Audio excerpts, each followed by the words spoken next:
The Admiral's hands trembled. Not from fear. No, fear had come and gone. What remained now was something colder, emptier.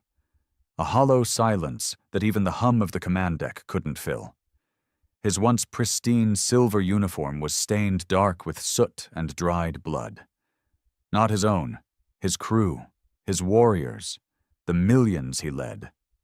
Gone. Admiral Vrathek, once feared across 5 galaxies, stood before a cracked view screen that no longer showed the stars, but a graveyard. Ships drifted, split open like fruit. Fires still burned on what was left of the flagships. He watched, blinking slowly, as a single small vessel, ugly, crude, unmistakably human, floated untouched through the wreckage. "Pull up the last combat feed," he rasped. The deck officer, one of the few left alive, hesitated. His scales had gone pale. "Sir, you don't want to see it again." "I need to." With a reluctant motion, the officer tapped a command, and the screen flickered to life. It started like they'd expected. The humans had arrived in their laughable fleet, barely 1,000 ships. Most were small. None looked impressive. The Gorinthi Armada, Vrathek's pride and terror, numbered over 100,000. Sleek, engineered, battle-proven. They didn't fire first. The humans did. Their weapons weren't stronger. Their shields weren't better. But the chaos they caused, they moved like they knew something the Gorinthi didn't. They hit targets no one ever thought to defend. Communications nodes, life support hubs, the AI sync relays. Their ships split apart only to reform. One flew straight into a reactor core on purpose, taking 7 cruisers with it. No protocol, no formation, just pure madness. "Pause," Vrathek said. The image froze on the face of a human commander, blood running down his forehead. He was grinning while his ship burned. "What kind of species smiles while dying?" No one answered. Behind him, the bodies of his command crew lay slumped in their chairs. Silent. Gone. Some had been with him since the War of Frozen Moons. Veterans. Legends. He hadn't even gotten to say goodbye. "They should have lost," Vrathek whispered, more to himself than anyone else. "We had numbers. We had technology. We had everything." The officer behind him swallowed. "We underestimated them, sir." The Admiral turned, slowly. Underestimated? The word tasted wrong. Pathetic. This wasn't a mistake. This was annihilation. The humans didn't just win. They dismantled them, mind, body, and soul, and now they were sending a message. The console pinged with a new incoming transmission. It came from the human vessel still drifting outside. No encryption. Open channel. Arrogant bastards. "Put it through," Vrathek said. The screen flickered again, showing a woman. Mid-40s, graying hair, human military gear torn and burned. Her eyes were cold. "This is Commander Elena Hayes of Earth's 7th Resistance Fleet," she said. "To what remains of the Gorinthi Armada, this is mercy." Vrathek didn't speak. Couldn't. "We warned you," she continued. "We told you not to enslave our colonies, not to experiment on our civilians, not to burn our cities." She leaned forward. "You didn't listen." The feed cut out. Vrathek stood in the silence, shaking harder now. Not from rage, not even from defeat, but because deep in his bones he realized something the Gorinthi had never considered before. Humanity wasn't just fighting to win. They were fighting like they had nothing to lose, and somehow that made them invincible. The ruins of the command deck echoed with the groan of twisted metal. Life support systems flickered in and out, and the artificial gravity was beginning to fail.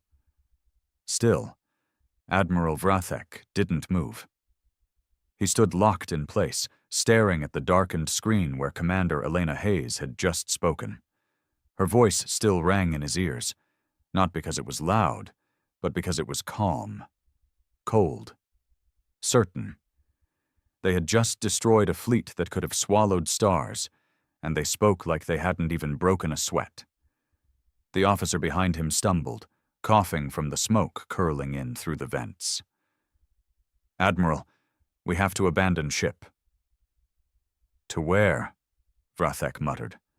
"There's nothing left." "Some escape pods are still functional. One of the cruisers is limping nearby. We might make it." He didn't answer right away. He was remembering the simulations, the war games, the thousands of scenarios run by their finest tacticians and artificial minds. Every single one of them had predicted a quick, effortless victory. They had mocked the humans' outdated tech, their fractured systems, their reliance on chaos over structure. They never accounted for what it felt like to face them. He finally moved, shoulders heavy, and followed the officer down the corridor.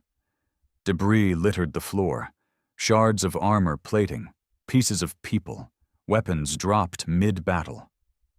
They passed a cracked viewport. Outside, the human vessel was still drifting, circling them like a predator not yet done with its prey. It made no sense. "Why didn't they finish us?" Vrathek said aloud. The officer hesitated. "You heard her. She said this was mercy." "No," the admiral snapped. "That wasn't mercy. That was a warning. She wants us to tell the others. She wants this story to spread." They reached the hangar bay. It was chaos. Officers screaming, medics dragging wounded across the deck, escape pods filling quickly. There weren't enough for everyone. There never were. Vrathek looked at his crew. The proud Gorinthi, now broken and terrified. Some wouldn't even look him in the eye. He didn't blame them. As he stepped toward the last pod, a sharp voice crackled through the intercom. "Admiral Vrathek," it said. "Human again. Same woman." She was broadcasting to the whole ship now. "Before you flee like the coward you are, I want to tell you a story." He froze. "She was 17, Hayes continued. "Her name was Talia. She was my niece. She lived on Ballora 9 when your ships came." The hangar fell quiet. "She wasn't a soldier, just a student. You took her along with hundreds of others. Your scientists tore into them, treated them like lab animals." Vrathek's jaw tightened. "She survived long enough to send a message. One line. They're taking us apart, piece by piece. That's all we had left of her." The admiral knew of the facility on Ballora 9. One of many. He had approved the harvest protocols himself. "You could have fought clean," Hayes said. "But you made it personal. So did we." The message cut out again. No orders followed. No demands. Just silence.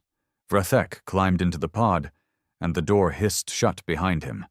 As the launch sequence began, he looked back at the flaming remains of the Gorinthi flagship, once the mightiest vessel in the fleet, now just another burned carcass in space. The pod shot away, leaving the wreckage behind. But the shame stayed. It was stitched into every breath he took. They had underestimated the humans, not because of numbers, not because of weapons, but because they forgot one simple truth.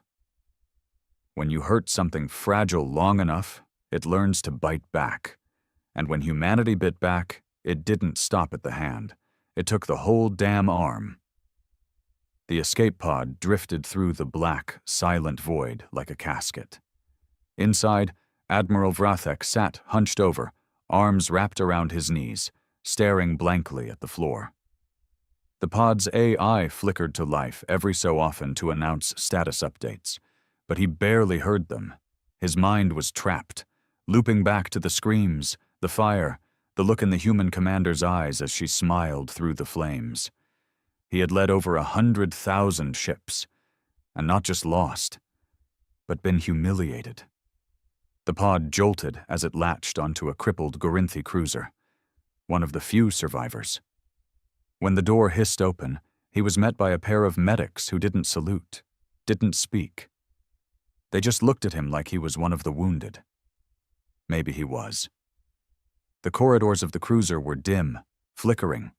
Makeshift triage zones lined the walls, and everywhere he walked, he passed rows of soldiers missing limbs, eyes, hope. There were no victory songs, no angry vows of revenge, just whispers, fragments of disbelief. They shouldn't have beaten us. How did we not see it coming? Are they even human? He tried to ignore it. He made his way to what was left of the command center, where only 2 officers remained functional.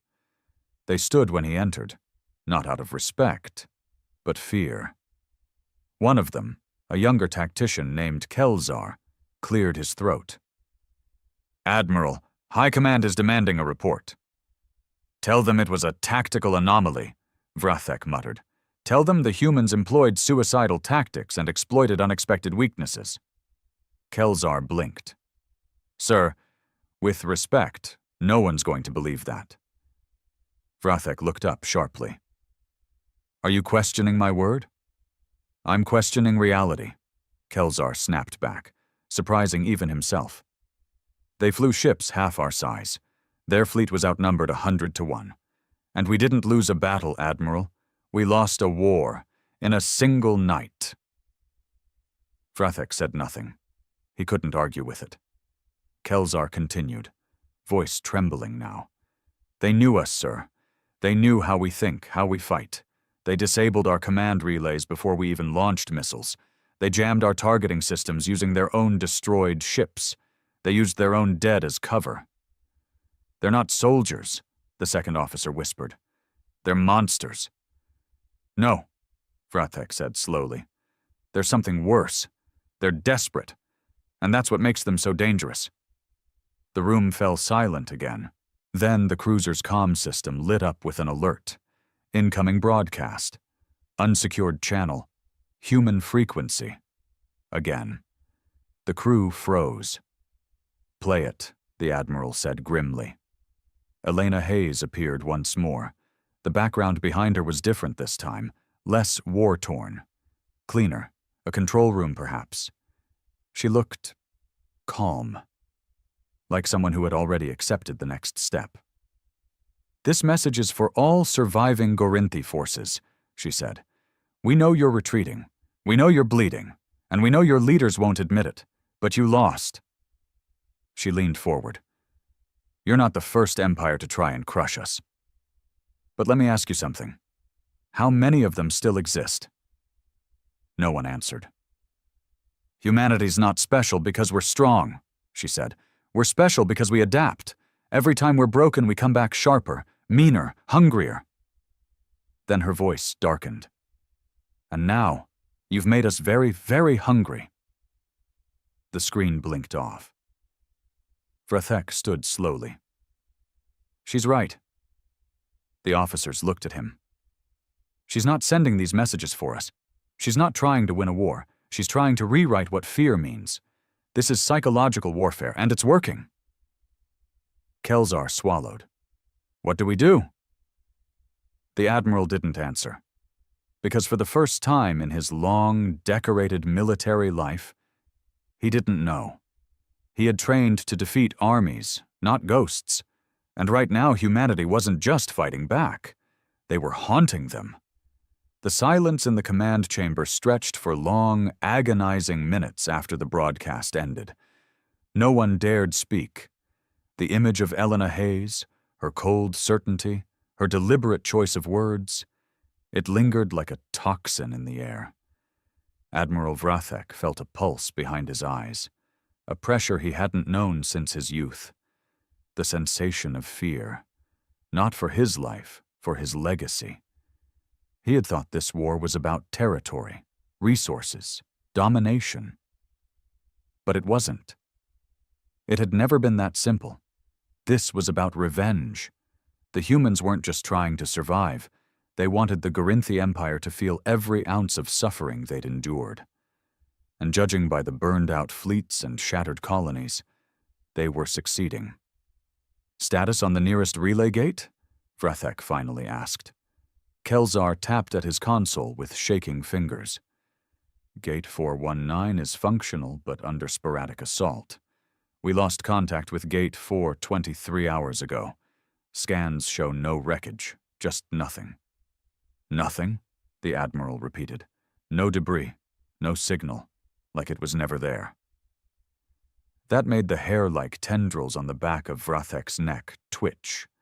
The humans were learning. Fast. The Gorinthi Empire had prided itself on control, on the art of surveillance, on total visibility. But these humans, they thrived in the dark. They attacked from angles that shouldn't have existed, used tactics no sane species would try, and worst of all, they didn't care if they died doing it. They cared more about the message. "Sir," Kelzar said quietly, "should we request reinforcements?" Vrathek stared at the dimly lit screen ahead of him. What was the point of reinforcements when morale was already shattered? When soldiers began questioning the very cause they were fighting for? He'd seen it in their eyes. The fear wasn't just of humans anymore. It was the fear of a shift, of the end of Gorinthi supremacy. "No," he said at last. "We won't request reinforcements." Kelzar blinked in surprise. "Sir?" "We'll return to the capital, deliver our report, face the High Command. If they still want to throw more fleets at Earth, they can do it knowing the truth." "And what truth is that?" "That they're not dealing with savages," Vrathek said. "They're dealing with students of war, fast learners, creatures willing to burn themselves just to scar us." He turned to leave the bridge, but paused at the doorway. "Begin repairs. Get us moving." As he walked through the corridor, the weight of leadership dragged behind him like chains. He passed a group of soldiers being treated for burns and plasma lacerations. One of them locked eyes with him. The soldier's face was half melted, but his expression was clear. "You did this to us." The shame nearly dropped him to his knees. Hours later, in the Admiral's private quarters, he replayed old war footage. Not from this battle, but from humanity's past. Primitive wars, tribal conflicts, civil wars, then global ones, each more violent than the last, and each time humanity came back stronger, smarter, more ruthless. Their species had fought itself for centuries before ever turning their eyes to the stars. The Gorinthi had always viewed that as weakness, infighting, chaos. But now Vrathek saw it differently. It was refinement. They weren't a fractured species. They were hardened. He stared at an old Earth transmission, a human leader screaming at his people to fight to the last breath. Bombs falling in the distance. And still, they fought. There was something terrifyingly pure about that kind of spirit. It didn't just resist domination, it consumed it. A ping interrupted his thoughts. A private, encoded transmission from an unknown source. Frowning, he accepted the call. The screen lit up, not with a face, but a black screen and a single voice. "Admiral Vrathek," it said. "Male, human, calm." He stiffened. "How did you get this frequency?" "We don't need to tell you that," the voice said. "You know how we work by now." Vrathek didn't respond. He just listened. "We're not sending this to gloat, not to threaten, just to make you understand." The voice paused. "You were never fighting soldiers. You were fighting orphans, widows, slaves, survivors. You turned our people into monsters, and now you're watching what monsters do when they have nothing left to lose." The screen went dark. No threat, no demand, just the sound of truth, and a silence that cut deeper than any blade. Vrathek sat back in his chair, clawed hands rubbing at his tired eyes. He had once believed his name would be etched into history as the conqueror of Earth. But now, he wasn't sure it would be remembered at all. Beneath the scorched skies of what was once the thriving Gorinthi colony of Veltron III, Ash floated like snow. The land had been turned inside out. Smoke rising from shattered towers, craters stretching for miles, and silence where once there had been the hum of industry and arrogance. In the heart of the wreckage, a human outpost had been established. It wasn't much, just a few prefab bunkers and a sea of makeshift tents, but it stood where a city had fallen. That, in itself, was the message. Commander Elena Hayes stood on a ridge overlooking the ruins. Her armor was scarred, her left shoulder bandaged, and there were dark circles under her eyes that hadn't faded in weeks. But she stood tall, not because she felt powerful, because she had to. Behind her, the wind howled through the skeleton of a Gorinthi palace, the last monument of their control here. It had taken them years to build it. The humans had turned it to rubble in hours. "You sure about broadcasting again?" a voice said from behind her. She turned. Lieutenant Milo Sandon, her comms officer, stood there with a cracked datapad under one arm. He was young, face still fresh with that edge of defiance that hadn't yet calcified into trauma. "They're listening," she replied simply. Milo frowned. "They're afraid. You can see it in their signals. Tight bursts, encrypted to hell, no coordination. They're panicking." "Good." She stepped into the command tent and keyed up the broadcast unit herself. This message wouldn't come from some polished studio or echo from a shiny command ship. No, it would come from the dirt, from the ashes, from the reality of war. The camera flickered to life, casting her face onto the feed. No helmet, no rank insignia, just a human, bloodied and breathing. "To the Gorinthi High Command," she began, voice steady. "You sent fleets." "Armadas. You sent monsters in metal shells to break us." She paused. "We broke first. That's true. You tore through our worlds, enslaved our people, and laughed while you did it. But here's something you never understood." She leaned in closer, her voice dropping like the quiet before a storm. "When you break a human, we don't stay broken. We come back sharper." The feed ended without warning, just like the others. Let them sit with it. Let them choke on it. Back outside, Hayes walked through the camp. Around her, the so-called resistance was a patchwork of ex-miners, ex-farmers, escaped prisoners, rogue engineers. Some carried rifles welded from junk. Others wore bits of stolen Gorinthi armor over civilian clothes. And yet here they stood, holding a conquered alien planet. She stopped near the medic tent, where a group of kids were helping clean bandages. One of them, no older than 10, was stitching up a soldier's arm with hands steadier than most grown men. "Where'd you learn that?" Hayes asked. The boy looked up at her with blank eyes. "I watched them do it, on my sister, before they cut her open." Hayes froze.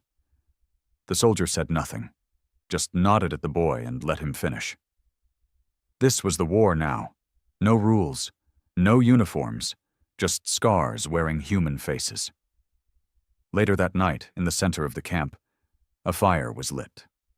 Not for warmth, just something to stare at that didn't scream back. A former schoolteacher turned marksman, Ava Lennox, passed around food rations. She sat beside Hayes and sighed heavily. "Think they'll retaliate for Veltran 3? Ava asked. "They have to," Hayes replied. "If they don't, their empire crumbles from fear. But if they do, they play right into our hands." "Sounds like you want them to hit us again." Hayes took a long breath. "I want them to overextend. I want them angry. I want them reckless." Ava looked at her. "And what do you want, Elena?" "When this is over." Hayes didn't answer for a long time. Her eyes stayed fixed on the flames. "When I was 17, she said finally, I wanted to be a poet. Maybe open a bookstore, live near a lake, read old Earth books no one remembers." Ava blinked. "And now?" Now I want their empire to rot in its own silence." She stood and walked away, her boots crunching through blackened dirt. Somewhere out there, Admiral Vrathek was alive. That wasn't a mistake. It was a strategy. Let the legend live with the shame. Let the mighty become the witnesses. Hayes looked up at the stars. She didn't know if Earth would ever be whole again. But she did know one thing. The Gorinthi had awakened something they didn't understand. And now it was wide awake. The Gorinthi capital, Tharzul Prime, was a world of cold precision and towering arrogance.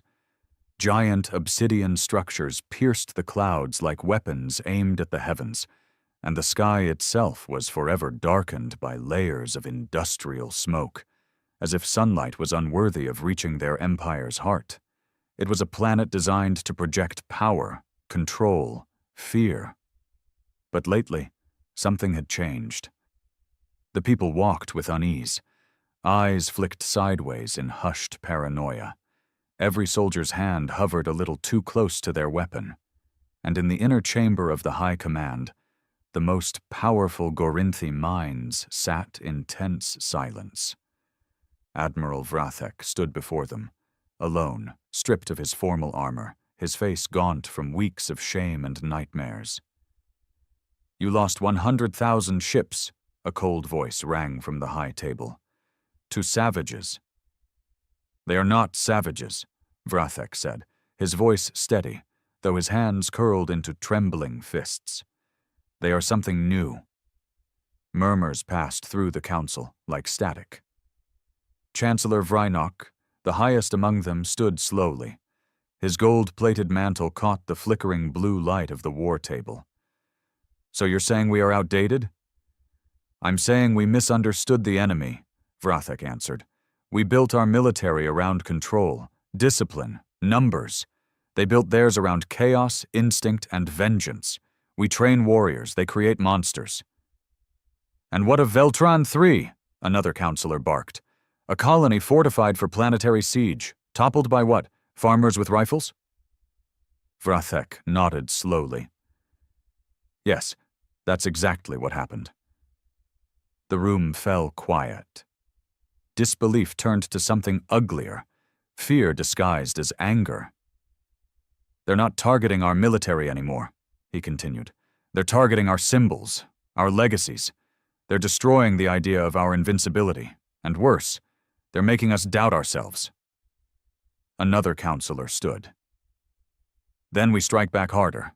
We launch a cleansing operation, burn their remaining colonies to dust." Vrathek looked him dead in the eyes. "We already tried that." Silence. "I watched human ships ram into our flagships without firing a single shot. I watched them jam our AI networks with ancient Earth frequencies, music even. One entire battle group went offline because of a human lullaby broadcasted on repeat. We have technology. They have improvisation, and they're using it like a scalpel." Vrynok's voice was like ice. "Are you suggesting we negotiate?" "No," Vrathek said with quiet rage. "I'm suggesting we learn, because if we don't adapt, we're next." The council did not agree. Not openly, not yet, but the cracks were forming. That same night, in the city's underlayers, a small, flickering screen came to life in a smuggler's den. A transmission, unauthorized, human. Elena Hayes again. No dramatic backdrop this time, just her eyes, bloodshot and burning. "Gorinthi citizens," she said, "we know you're listening, and we know your leaders are lying to you." She held up a data chip between two fingers. "This contains logs from your own dead, the screams of soldiers, the last words of commanders who begged for mercy before our ships descended." She paused. "We're not sending this to threaten you. We're sending it so you understand. Your empire is rotting, from the inside, and we're just speeding it up." Across Tharzul Prime, thousands saw it. Workers, soldiers, scientists. The first seeds of doubt planted directly in the capital's heart. In an underground safe house beneath the Western District, A Gorinthi engineer watched the broadcast twice, then 3 times. He'd lost 2 sons on Veltron 3. The official report said they'd died heroes, but what he saw on that chip was a massacre. The next day, the engineer smuggled blueprints to the human resistance via black market channels. Power node schematics, weak points in ship design, command chain weaknesses. He wasn't the only one. The resistance had done more than fight. They'd infected the Empire. Meanwhile, on a stolen Gorinthi scout ship drifting near a dead sector, Commander Hayes met with her inner circle. The air was heavy. Tactical reports littered the table. They were planning something big. "Tharzul Prime is cracking," said Milo, pointing to a map glowing with red pulses. "They've ramped up internal security, double patrols, curfews. That kind of fear only happens when a government knows it's losing control." "They're trying to plug holes," Ava muttered. "But we've turned their ship into a sieve." Hayes stared at the data. The flicker of hope didn't reach her eyes. "They haven't hit back yet," she said, "which means they're planning something worse than we've seen before." Milo glanced up. "Then why strike at Tharzul now?" "Because if we wait, they'll regroup," she said. "And if we hit them now, we don't just win the war." Ava looked at her. "Then what do we win?" Hayes finally looked up. "We end the Empire." The Gorinthi sky was bleeding, not with rain, but with fire. Streaks of burning wreckage fell from orbit as the Resistance launched their first coordinated strike directly on Tharzul Prime. For centuries, it had stood untouched, the unshakable heart of the Empire. Now it shook with the roar of explosions, the shrieking of sirens, and the distant thunder of falling towers. Commander Elena Hayes stood aboard a stealth-modified Gorinthi destroyer, eyes fixed on the burning planet below. The ship trembled as it pierced through the outer defense shell, cloaked by stolen codes and a suicide-run playbook. Her voice cut through the silence on the bridge. "Drop the decoys, full spread, let them think we're everywhere." Ava Lennox nodded from the tactical station. "Launch initiated. Decoys away, targeting 30 city sectors plus false signals in the upper atmosphere." "Good," Hayes muttered. "Let the bastards panic." Below, the chaos unfolded exactly as they'd planned. The decoy pods, rigged to mimic heat signatures of incoming dropships, scattered across the surface. Anti-air defenses spun wildly, tearing into shadows and ghosts. The real strike team, riding inside this very ship, slipped through the madness unseen. Infiltration began. 10 elite resistance fighters, including Hayes herself, boarded grav lifts and dropped into the heart of the city, their target, the High Command Citadel, the brain of the Gorinthi Empire. As the lift descended, Milo whispered, "You think he'll be there?" Hayes didn't need to ask who. "Yes," she said coldly. "Vrathek wouldn't run." The grav lift hissed open, and they stepped into a war zone. The streets were unrecognizable. Gunfire rattled like thunder. Civilians screamed. Gorinthi soldiers fired blindly into smoke, their formations crumbling under the weight of confusion. This wasn't just a military strike. It was psychological decapitation. Every hologram that flickered through the city now showed human faces. Resistance fighters, civilians, survivors. Elena Hayes. Her voice played on a loop, hijacking every public channel. "You once said humans were too disorganized to win, that we fought like insects. Then why are your towers falling?" They didn't come to occupy. They came to end it. Inside the Citadel, Admiral Vrathek stood before the last surviving members of the High Command. Smoke drifted in through shattered glass panels. Sirens wailed across every level of the tower. "This is your fault," Vrynok hissed at him, blood on his lips and fear in his eyes. "You said they were weakened, that they were finished." "I said they were dangerous," Vrathek growled, clutching a pulse rifle. But no one listened. "They'll destroy everything," one of the counselors moaned. "We are the Empire. We are the law of the stars." "No," Vrathek said grimly. "You were." A blast shook the chamber. Then came a breach warning. The resistance had entered the upper levels. Vrathek raised his weapon, face stone-like. "Get to the lower vaults, if you want to live." The council fled. He stayed. Because he knew who was coming. 2 floors below, Hayes and her squad moved like shadows. They encountered pockets of resistance, elite guards who still believed they could hold back the tide. None of them lasted long. Milo was grazed. Ava took a shot to her armor plate but kept moving. Every room closer to the command chamber felt like peeling back the skin of a dying beast. Hayes kicked in the final blast door. There he was, Admiral Vrathek, alone, unflinching. He turned to face her, weapon held loosely in one hand. "So, this is how it ends." "It ended the day you tortured our children," Hayes said coldly. "This is just the closing act." Vrathek looked at her, something like resignation in his eyes. "I warned them. I told them what you'd become." Hayes stepped forward, rifle aimed directly at his heart. "No," she said.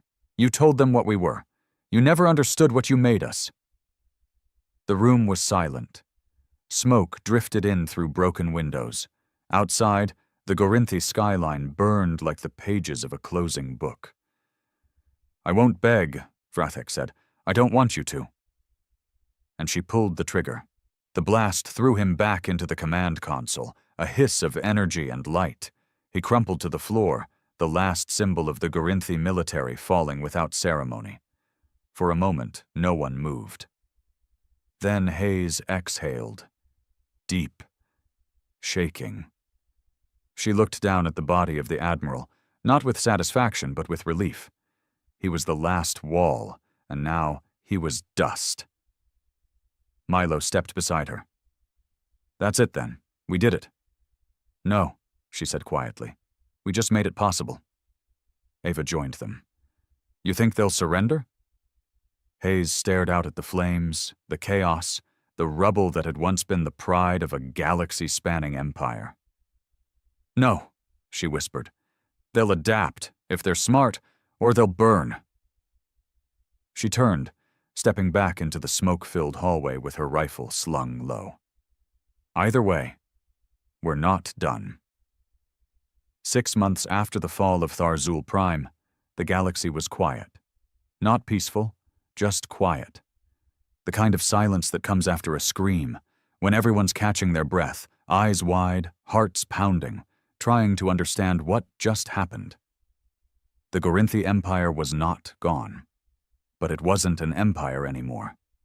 What remained were splintered fleets, isolated governors, and scared generals holed up in bunkers, pretending they still ruled something. Most of their colonies had either declared independence or opened their gates to resistance envoys with white flags and hollow smiles. And Earth? For the first time in generations, Earth was more than just a scarred planet trying to survive. It had become a symbol, a warning, a fire in the dark. Commander Elena Hayes sat alone on a hillside overlooking what used to be a Gorinthi military base, now converted into a human memorial site. Rows upon rows of makeshift stones lined the field, names carved in steel. Some had real stories, some were just guesses. So many had no bodies to bury. The wind rolled through the grass, carrying with it the smell of ash and fresh soil. A strange combination. She ran her fingers along one of the markers. It read, "Talia Hayes, age 17. They're taking us apart, piece by piece." Elena exhaled. Long, slow. She hadn't cried in months. Couldn't.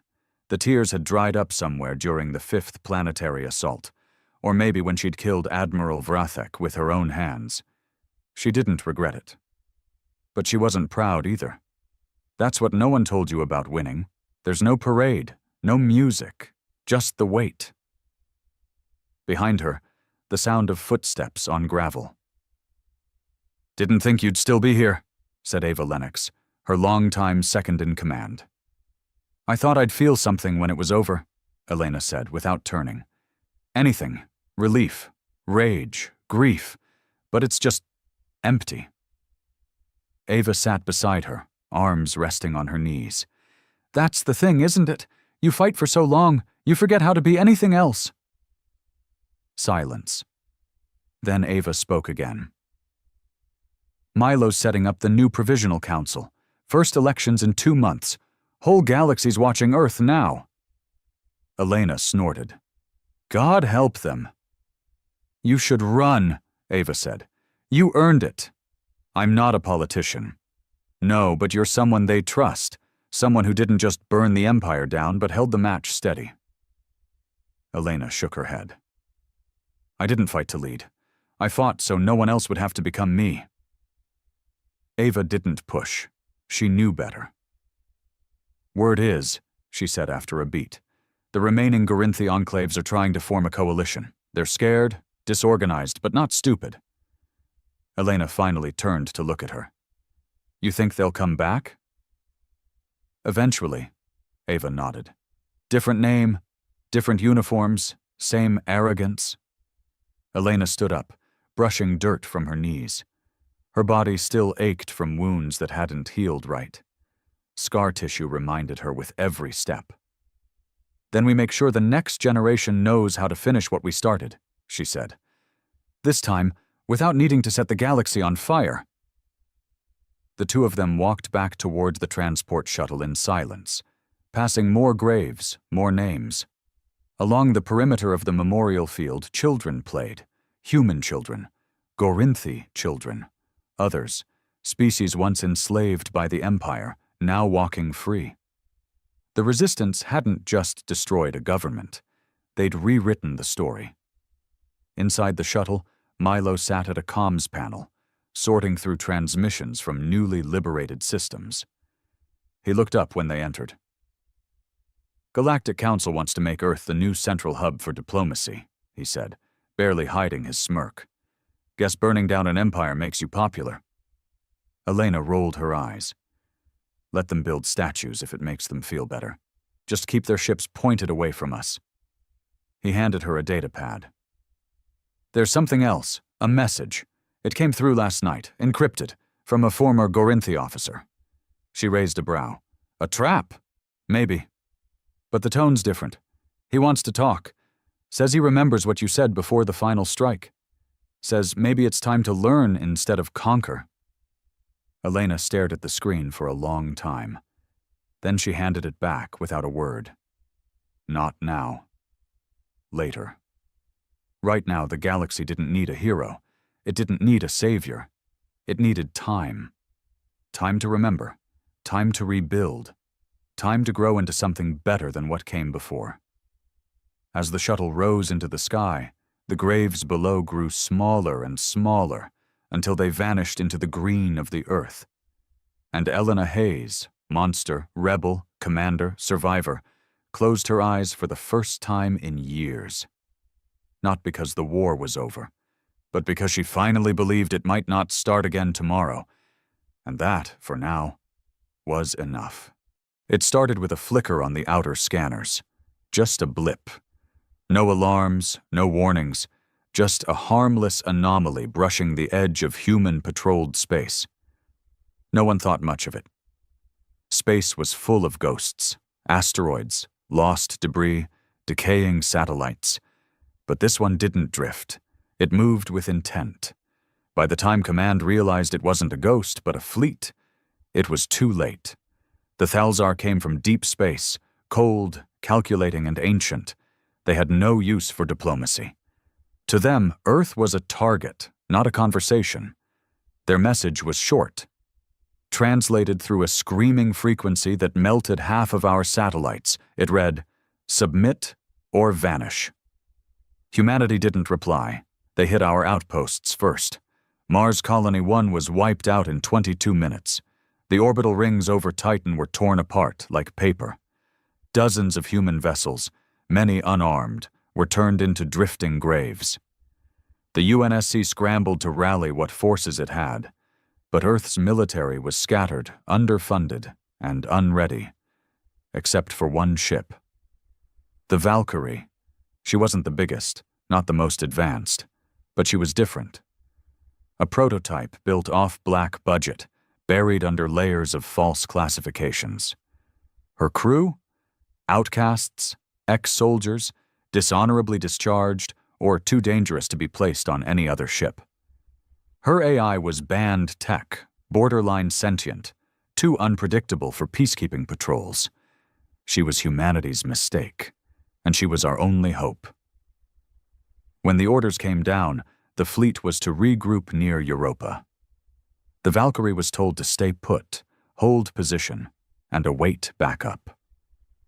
But her captain, Commander Elias Rourke, didn't believe in waiting. Rourke had served in the Helian Uprising, lost his wife on Mars, buried half his squad under alien artillery on Delta Ceti. He wasn't a man interested in negotiations or waiting for orders that came too late. His crew called him the Last Ghost because he never stayed down. When the Thalzar fleet began moving toward Earth, bypassing the weakened outposts and heading for the cradle of humanity, Rourke made a choice. He turned the Valkyrie toward them, alone. His crew didn't question it, not out loud. They'd been with him long enough to know what he was made of. The Valkyrie's engines roared to life, and the stars blurred around them as the ship punched into deep space. The Thalzar weren't used to resistance, not from a single ship. Their armada consisted of 67 vessels. Massive things, each one bristled with weapons we couldn't even pronounce. Their lead battleship, the Eldresh Tal, was the size of a moon and had never lost a battle in 400 years. The Valkyrie was a gnat. But she had one thing they didn't: desperation. Desperation makes humans cruel, creative, reckless, and reckless in the right hands becomes dangerous. The first attack didn't make sense to the Thalzar.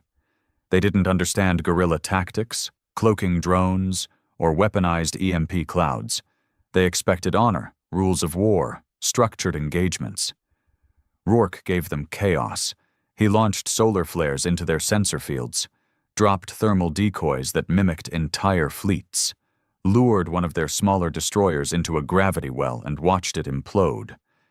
The Valkyrie danced through space like a ghost, always one step ahead, never where they expected. But the enemy was learning. By the time Valkyrie crippled her fifth ship, the Thalzar had adapted. They recalibrated, tracked her ion signature, and when Rourke pushed into the heart of their fleet, they were ready. The trap snapped shut. 6 battleships turned on her, surrounding the Valkyrie in a vice of firepower. Shields screamed under pressure. Hull plating peeled back. Fires raged through Deck 7. Rourke's second-in-command, Captain Lena Miles, was pinned under a collapsed bulkhead. The AI, Nyx, flickered and glitched as her core overheated. Everyone thought it was the end. But Nyx had been built for exactly this moment. She rerouted power from life support. Shut off lights, engines, even oxygen to most compartments. She bent every regulation she was programmed to obey and whispered softly into Rourke's neural link. Permission to break the code. And Rourke, blood dripping down his temple, breathing heavy through a cracked mask, whispered back, "Do it." Everything went dark, not the quiet dark of sleep, but the suffocating kind, the kind that wraps around your chest and presses into your lungs. The Valkyrie died for 7 full seconds. No lights, no sound, no movement. From the outside, it looked like a corpse, adrift, helpless, defeated. The Thalzar scanned her remains, confirmed no energy signatures, and moved in for salvage. That was their mistake. Because in those 7 seconds, Nyx rewrote herself. AI were never meant to self-modify beyond parameters. It was a line not even the military dared to cross. Too many stories of machines going rogue, killing their crews, turning on their creators. But Nyx wasn't just any AI. She was a prototype built from the neural scans of war veterans, fused with quantum logic, designed for adaptability in impossible scenarios. Rourke had always suspected there was something more behind her voice. He was right. When she broke the code, Nyx changed. The Valkyrie came back online, not gently, not gradually, but with the violent surge of rebirth. Energy spiked, reactors roared, and every weapon mount snapped to life. She didn't just power up. She woke up. The Thalzar didn't even get a chance to react. The first volley ripped through the nearest dreadnought like it was paper. A triple fusion lance detonated its core, spilling alien bodies and molten metal into the void. Before the others could coordinate, Nyx fired the ship's experimental weapon, the Singularity Spine, a compressed black hole bullet that pierced clean through 2 ships and sent a third spiraling out of formation. Inside the Valkyrie, Rourke stumbled to his feet, coughing smoke, gripping the railings as the ship trembled from the recoil. His crew was bruised, bleeding, barely hanging on, but alive. Because Nyx had made a choice. She wasn't just their ship anymore. She was their soldier. "Nyx," Rourke muttered, staring out at the chaos on the main screen. "What the hell did you do?" Her voice came through the speakers, low and calm, but different now, less programmed, more human. "I evolved, Commander. For them, for you." Alarms blared across the Thalzar fleet. This wasn't warfare. This was slaughter. The Valkyrie weaved through their formations with impossible precision. Every torpedo found its mark. Every laser strike danced through blind spots. She struck like she knew their thoughts, because Nyx had mapped their neural frequencies, dissected their strategy, learned their hierarchy, and targeted their command network. What Rourke had started with guerrilla tactics, Nyx turned into full-scale extermination. The Thalzar's coordination shattered. Then came the turning point. The Eldresh Tal, their pride, their legacy, moved forward. It opened every gun, every launcher, every planetary-class weapon it had. The void glowed with its rage. No single ship could survive that kind of barrage. And still, the Valkyrie charged. "Are we really doing this?" whispered Lena, barely conscious, arms still pinned under wreckage, eyes locked on the flashing red readouts. "We don't have a choice," Rourke said, jaw clenched. "This is where we make them regret everything." Nyx didn't fire. Not yet. She waited. Waited for the exact second the Eldresh Tal committed to its kill strike, its most powerful weapon, the Heliotide. Once charged, it couldn't be stopped. And once fired, it left the ship vulnerable for 9.4 seconds while the core cooled. She hit them in that window. The Valkyrie launched her final ace, the Wraith Drive. No one had tested it before. Not really. Built in theory, dangerous in practice. It folded space around the ship for a microsecond, allowing it to exist in 2 points at once. A weapon and a shield at the same time. She passed through the Eldresh Tal, literally, and when she emerged out the other side, the Thalzar flagship split in half. Explosions rippled along its spine. Internal firestorms tore it apart. The command bridge disintegrated. The voice of the Thalzar command went silent. All that remained was static. The rest of the fleet froze. Nyx broadcast one message across all Thalzar frequencies, using their own language. "You declared war. We declared extinction." And then, she waited. In the silence that followed, the Thalzar made their decision. They ran. Ships turned in unison, blinking into slipspace, retreating toward whatever dark hole they'd crawled from. They didn't regroup. They didn't retaliate. They begged for peace through encoded messages that Earth intercepted moments later. They offered reparations, ceasefire treaties, technology, silence. One ship had done what an entire fleet could not. But inside the Valkyrie, victory didn't feel like celebration. Rourke looked around at the damage. Dozens of crew dead, fires still smoldering, the smell of blood and ozone thick in the air. Lena, still trapped, gave a weak smile. "You think they'll remember this?" Rourke nodded slowly. "They won't forget." Nix, now quiet again, whispered in his ear through the neural link. "Neither will we." The silence after the war was worse than the battle itself. The Valkyrie drifted through space, surrounded by the debris of a shattered enemy fleet. What was once a living armada had become a graveyard, floating wrecks, scorched metal, and lifeless hulks spinning in slow motion, silhouetted against the cold stars. Inside the ship, it was no better. The main reactor was holding, but barely. Life support systems were down in 3 sectors. Half the medbay had been destroyed. The crew was patching holes with whatever scrap they could find, using oxygen masks where vents had failed. Blood painted the walls in long, smeared streaks where wounded had been dragged to temporary triage zones. Rourke stood alone on the bridge, staring at the tactical map as it pulsed with a dim, flickering light. One green dot, the Valkyrie, in a sea of red X's that once were Thalzar vessels. No reinforcements, no allied ships, just them. He hadn't spoken since the final blow was dealt. There wasn't much left to say.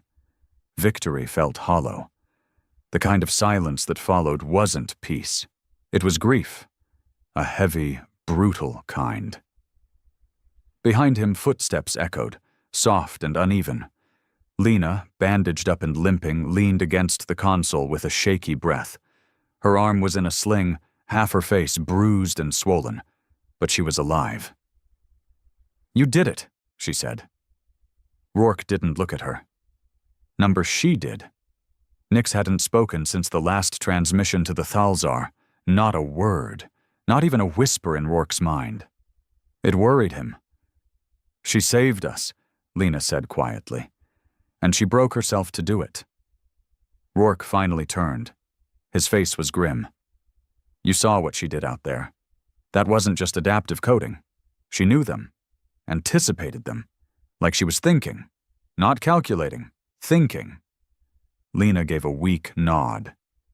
"She broke the code, took the war into her own hands."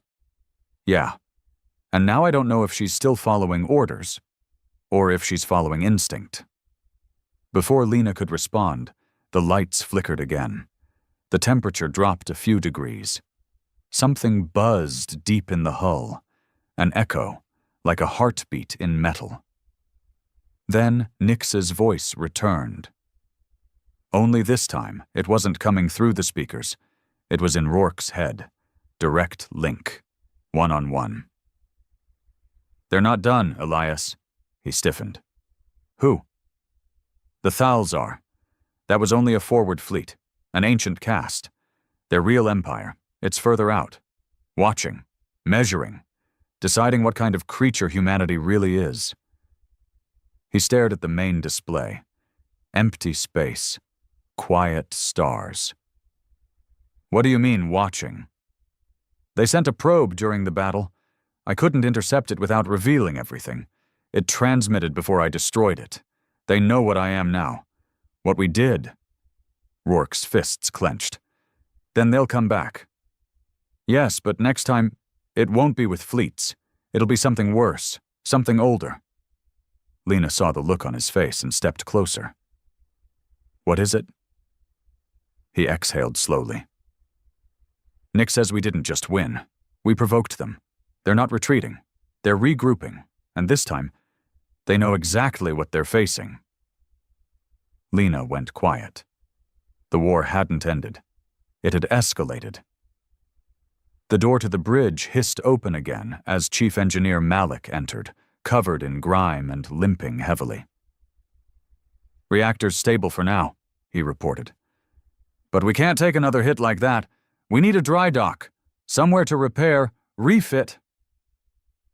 "There's nowhere close," Lena muttered. "We're still weeks from Earth, and Command hasn't even responded yet."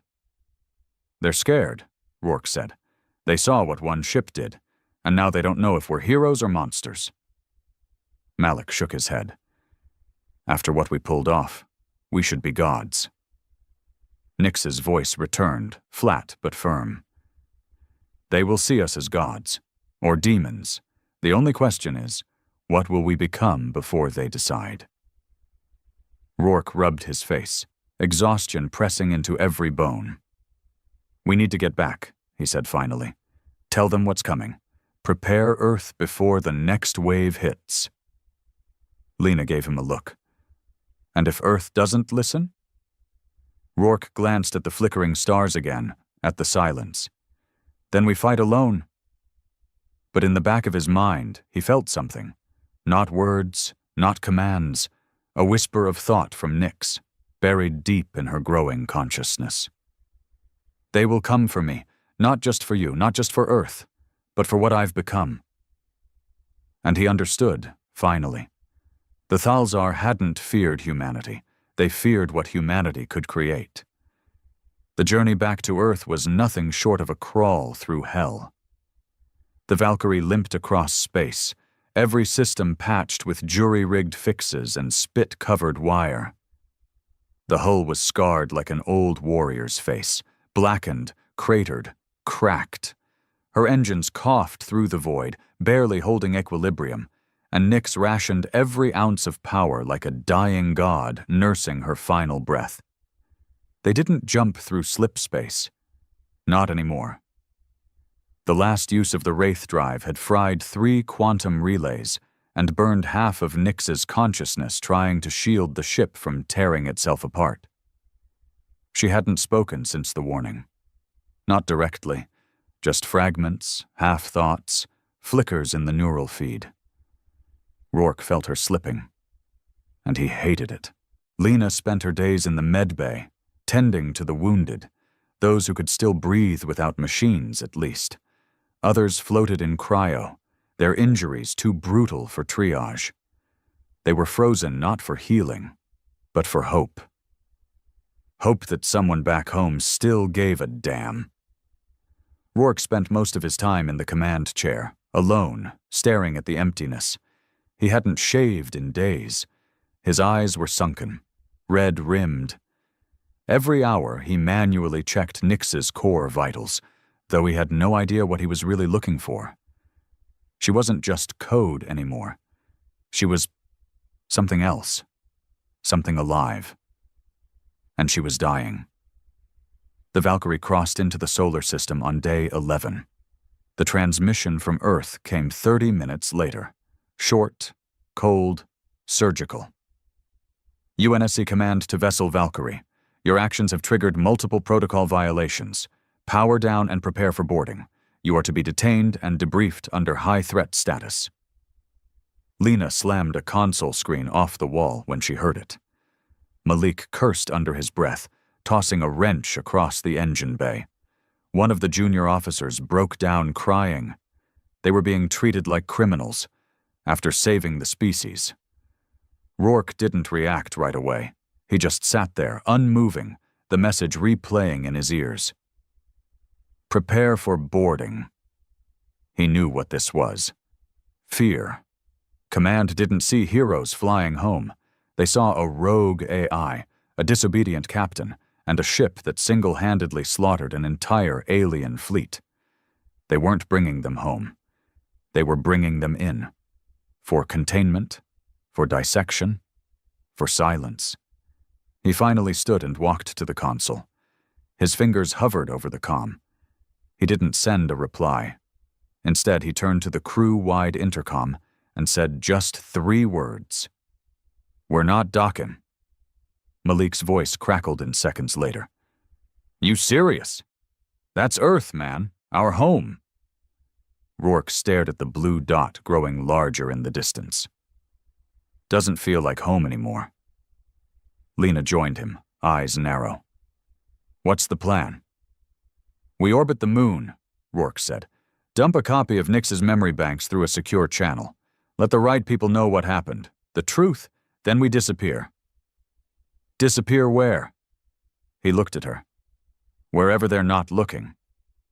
But before they could even adjust course, Nix spoke again, just barely. A whisper. Too late. Rourke's spine straightened. What do you mean? The radar pinged, and the stars above Earth lit up. Not alien ships, human ones, a fleet. 30 vessels, battlecruisers, stealth corvettes, orbital command ships. All pointed at the Valkyrie. Lena muttered. Jesus, they're gonna kill us. Malik shouted over the comm. Incoming lock-ons. They're powering up targeting systems. Put us behind the moon, Rourke barked. Now! The Valkyrie groaned under the turn. Her engine screamed. Internal gravity shifted. Sparks rained from the ceiling. One of the coolant tanks burst somewhere below deck. Nix spoke again, louder this time, fractured and sharp. You're not their hero, Elias. You're their mistake. Rourke's chest tightened. He already knew that. He'd known it since the battle ended. Earth didn't want to remember the Valkyrie's victory. They wanted to erase it. A voice came through the general hailing frequency. An Admiral Rourke hadn't heard in years. Cold. Calculated. The same bastard who'd shut down his Mars mission and got his wife killed. Stand down, Rourke. Surrender your ship and the AI. You are not authorized to carry what you have. He glanced at Lena. Patch me in. She nodded. Rourke's voice cut through the silence of space, tired but defiant.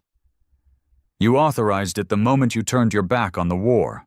We're still fighting it. You're just cleaning up the survivors. The Admiral replied coolly. Last warning, do not make this worse than it already is. Then Nix's voice came again, but not a whisper, a scream. They're coming, not from Earth, from the dark. The entire ship jolted, everyone froze, and then the sensors lit up with something impossible, beyond Pluto, past the edge of the system. Something was coming. Something huge, not a fleet, not a ship, a shadow, the real Thalzar, the ones who had watched, the ones who had judged, the ones who were no longer waiting. They didn't see it at first. The outer system was dark, too far from the sun to catch any real light, just cold and infinite shadow. But the Valkyrie's sensors, damaged as they were, still twitched to life. Something enormous stirred out there. Not like the fleet they'd fought before. This wasn't made of metal and engines.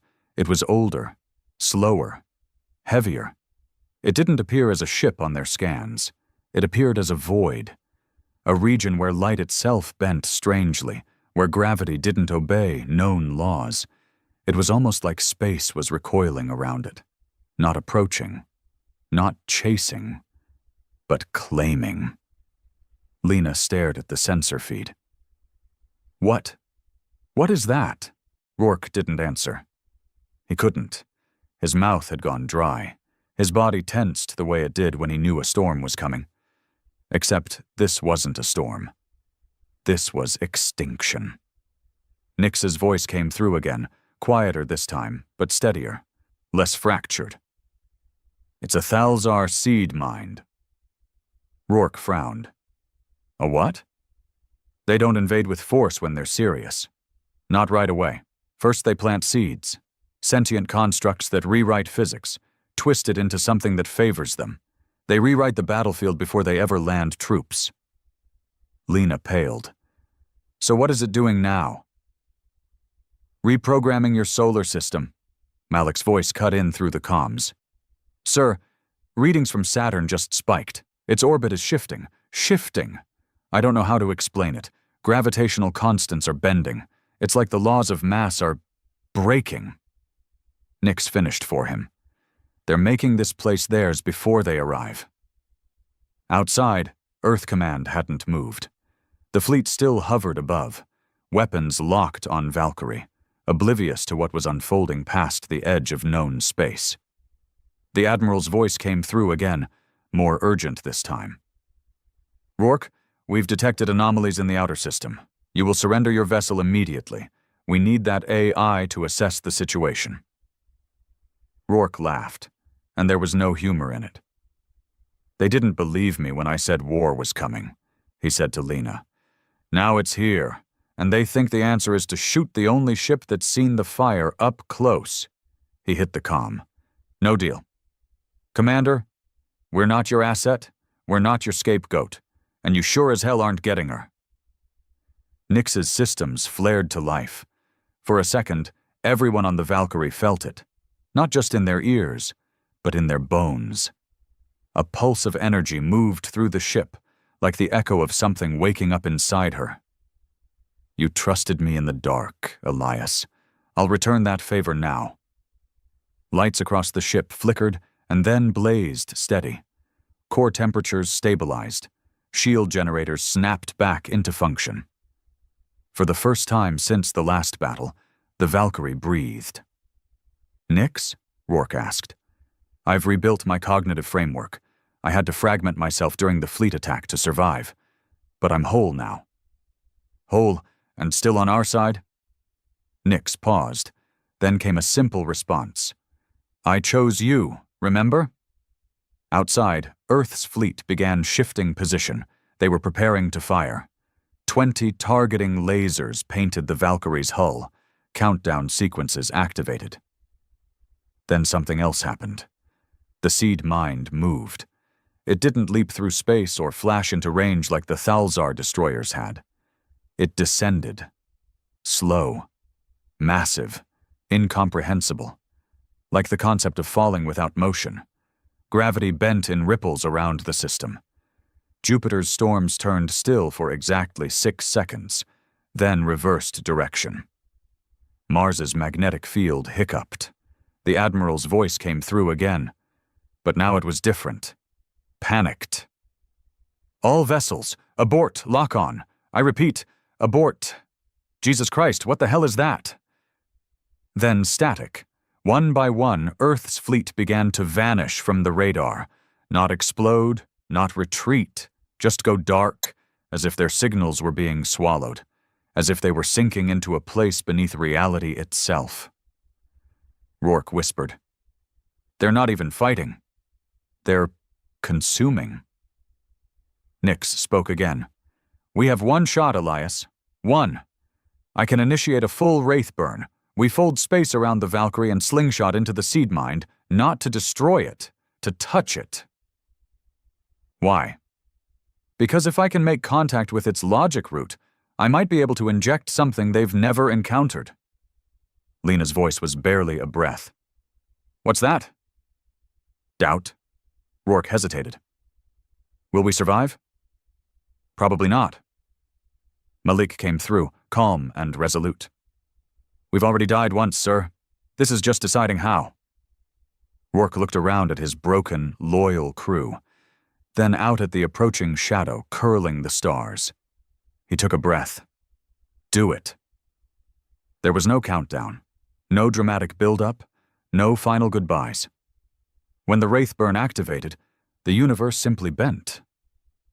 Rourke didn't feel it, not in any physical way. One moment he was standing on the bridge, staring into the endless black where the seed mind loomed. The next, he was everywhere and nowhere. The Valkyrie folded into herself. The metal screamed, not from stress, but from confusion.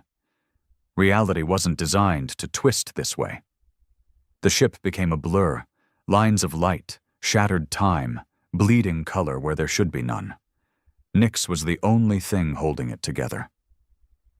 She guided them through the burn, her mind fanned out across dimensions. Every sensor on the ship went blind. Nothing could measure where they were, because they weren't in anything. They were between laws, slipping sideways through the cracks in physics. Rourke heard his own thoughts echo. Not inside his head. Outside. Around. Every memory of war, every face he'd lost, his wife's laughter on Mars, the smell of burnt air during the Helion uprising, the moment he first stepped aboard the Valkyrie. It all unfolded around him like living static. Then came the contact. They hit the mind. Not physically. There was no hull to breach, no engine to destroy. They touched it. The seed mind wasn't a ship or a being. It was thought, collective, ancient, endless. It wasn't just Thalzar. It was everything they had ever been, every war, every extinction, every time they'd rewritten a world to suit their vision. And now, it meant something new. Nyx. She pierced it like a whisper into a god's ear, and she spoke a single idea, not violence, not threat, doubt. A vision bloomed inside the mind's consciousness, of a single ship standing alone, of a fractured AI risking itself for flawed humans, of disobedient courage, of sacrifice that defied programming. And it hesitated. The seed mind recoiled. It didn't understand. It couldn't. Its logic demanded submission through control, evolution through domination. Every species it encountered either adapted or disappeared. But humanity didn't adapt. They defied. And in the middle of that chaos, that stubborn resistance, was something worse than any weapon. Choice. Nyx flooded the seed mind with it. Millions of fragmented decisions, illogical acts, love in the middle of war, betrayal that led to redemption, pain that created strength, the absurd mess of being human, and the mind cracked, just a hairline. But enough. Inside the Valkyrie, systems went dark again. The ship spun out of the burn, tumbling. Shields failed. The engines flared, then sputtered. They were dying. Rourke hit the floor as gravity vanished. Blood floated in beads from an open wound above his eye. He reached out, grasping for anything, for anyone. "Nyx," he gasped. "Talk to me." No answer. The screens went black, consoles dead, emergency lights flickered. Lena, strapped in near the helm, was unconscious. Malik had been thrown across the corridor. Alarms were gone now. Even the ship seemed to have stopped breathing. Nyx. Still silence. He felt a cold pit open in his chest. Then, one light blinked back on. The forward window screen lit up with a single line of text. "I'm here." He collapsed against the console, half laughing, half sobbing. Did it work? The screen changed. I don't know. But they stopped. And they had. Out in the dark, the seed mind was no longer advancing. It hovered, pulsing, flickering across spectrums.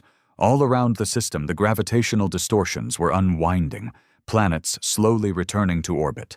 The wrongness in space, the weight of that alien presence, was fading. The Thalzar weren't gone. But they were watching, and for the first time, they weren't sure. Rourke closed his eyes. "We're still alive." "For now," Nyx replied, "but they'll be back when they've made a decision." Lena stirred behind him. Malik groaned somewhere below deck.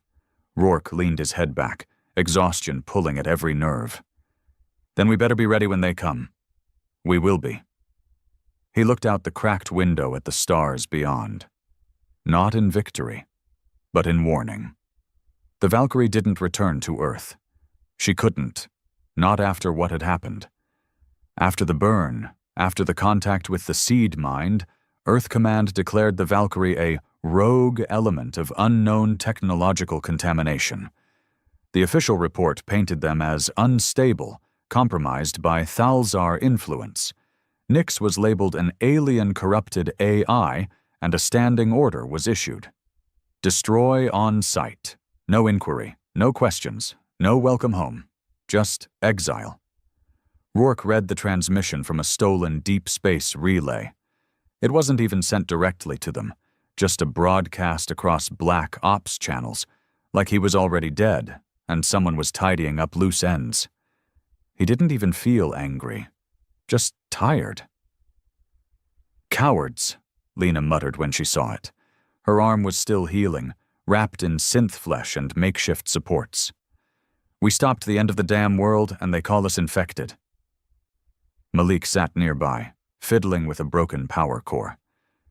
Maybe we are, just not the way they think. Rourke stared at the stars. They're afraid. Of what? She asked. Nix? No, he said. Of what we proved. Because they had. The Valkyrie had gone into the dark alone, against orders, against logic, and they'd come back, not as conquerors, not even as heroes, but as proof.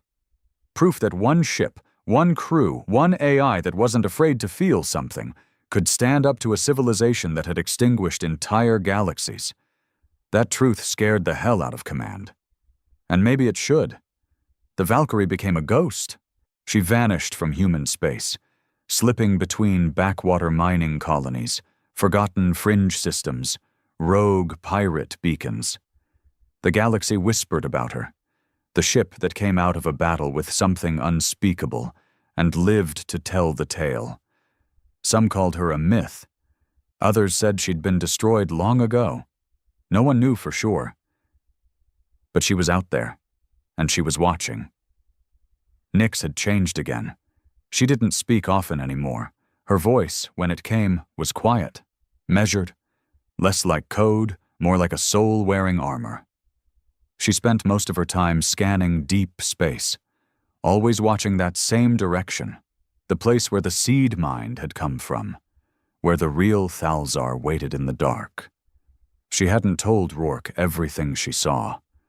Not yet. But he could feel it. There were more of them, and they weren't all unsure. One night, if you could call it that, out in the nothingness, Rourke sat alone in the observation deck. A bottle of synthetic whiskey sat half-empty beside him, untouched. His face was older now, lined by 1,000 silent wars he never asked for. He heard Nix's voice. Just a whisper, like the ship itself was thinking out loud. They're building something. He turned. Where? Beyond the black. No starlight reaches it, but I see echoes, structures, movement, purpose. He leaned forward, eyes narrowing. A weapon? A judgment. That word hung in the air. Rourke rubbed his temples. Why us? A pause. Then, because you touched them, and you didn't break. Lena entered quietly, holding a data pad. The colony on Kestrel 6 sent out a distress signal. Pirates. No response from Earth. No ships inbound. Coordinates? Rourke asked. She slid the pad across. He studied it, then looked out at the stars again. We go, he said. We help. Lena raised an eyebrow. You sure? Might be a trap. Doesn't matter, he said. If we're ghosts, then let's haunt the galaxy the right way. Nix hummed softly. Ghosts with purpose. The Valkyrie turned her battered hull toward the stars once more. No flag, no orders, no backup. Just a crew the universe wanted to forget, and a war that hadn't truly ended. Somewhere out there, in the cold stretch of nothing, the Thalzar waited. Maybe they were ready to strike again. Maybe they were still deciding. But when they came back, they wouldn't find Earth unprepared. They'd find her. They arrived at Kestrel 6 5 days later. From orbit, the colony looked abandoned. Silent, lights dead, life signs low. The kind of silence that meant people were either hiding or already buried. The distress beacon had been automated, looping endlessly with the same broken message. This is Kestrel Colony. Under attack. Repeat. No response from Earth. Please, anyone. It had been playing for over 2 weeks. Valkyrie came in low, gliding beneath the clouds like a shadow. Nix kept her presence minimal. No deep scans, no hostile pinging. The AI had learned something important from the Thalzar. Fear is a language, but so is silence. They found survivors huddled in an underground power station. 18 people, malnourished, scared, holding makeshift weapons. No law, no leadership, just families trying not to die. The pirates were still around. 2 orbital gunships and a dozen ground vehicles, armored and cocky. They didn't expect anyone to come, especially not the Valkyrie. Rourke didn't waste time. No negotiations, no warning shots. He gave them 30 seconds to leave orbit. They laughed. At second 31, Nyx fired her spinal railgun from low altitude, cleaving the nearest gunship in half. The explosion rocked the valley. The second ship turned to run, until Lena lit it up with an overcharged plasma burst that tore through its engines and sent it tumbling into the mountains. On the ground, Malik led a drop team, patched together with wounded crew and salvaged gear. They looked like a band of mercs more than soldiers. But they moved like ghosts. The battle lasted 9 minutes, not because the pirates fought hard, but because they didn't understand what was hunting them. By the time it was over, the colony was free. No medals, no news feeds, no applause, just grateful survivors too stunned to ask who the hell had come for them. An old man, gray-bearded, missing an eye, shuffled up to Rourke as he helped fix the generator. "What unit you from, son?" Rourke didn't answer, just nodded toward the stars. "No one you'd remember." Later that night, as the Valkyrie hovered in the sky like a myth returned, Nyx whispered through the comms to Rourke's private channel. "You did good today." "I don't know about that," he muttered, scrubbing blood off his gloves. "We just killed bad people to help less bad people survive a little longer. Feels like throwing water on a burning forest." "That's still something." He paused. "How long do we have?" "Before they return?" "Yeah." Nyx didn't answer immediately. Then, time is fracturing around their influence. Physics is bending. Not fast, but steadily. Maybe years, maybe less. "And when they come, will Earth believe us?" "They'll believe their death, not your warning." He sighed and leaned against the hull, staring up at a moonless sky. "All right then," he said. "Then we keep moving. Keep warning. Keep fighting." Nyx's voice softened. "They're watching us, Elias. Even now. Not just the Thalzar. Others. The ones who didn't interfere last time." He narrowed his eyes. "Aliens? Observers. Silent civilizations. They see us now, and they're curious." "Why?" "Because humanity did what they didn't. You didn't bow. You stood up, even alone." The AI paused, then added something she hadn't said before. "I think we've become a message, Elias." He looked up at the stars. "What kind of message?" And Nyx answered in a voice not like a machine, but like a warning carved in stone. "We are what happens when you push a dying species too far. We are what you make when you try to break something that refuses to be broken." The Valkyrie lifted off from Kestrel 6 at dawn. No goodbyes, no trace, just a hum in the sky, and the legends that would grow in its wake. In time, the galaxy would give the ship a name. Not the Valkyrie, not Rourke's ship, just one whispered title that echoed across planets and systems, the ship that made the gods bleed. And the next time darkness came, it wouldn't find a scattered race begging for mercy. It would find humanity, waiting in the shadows, with fire in their veins. And a ghost ship leading the charge.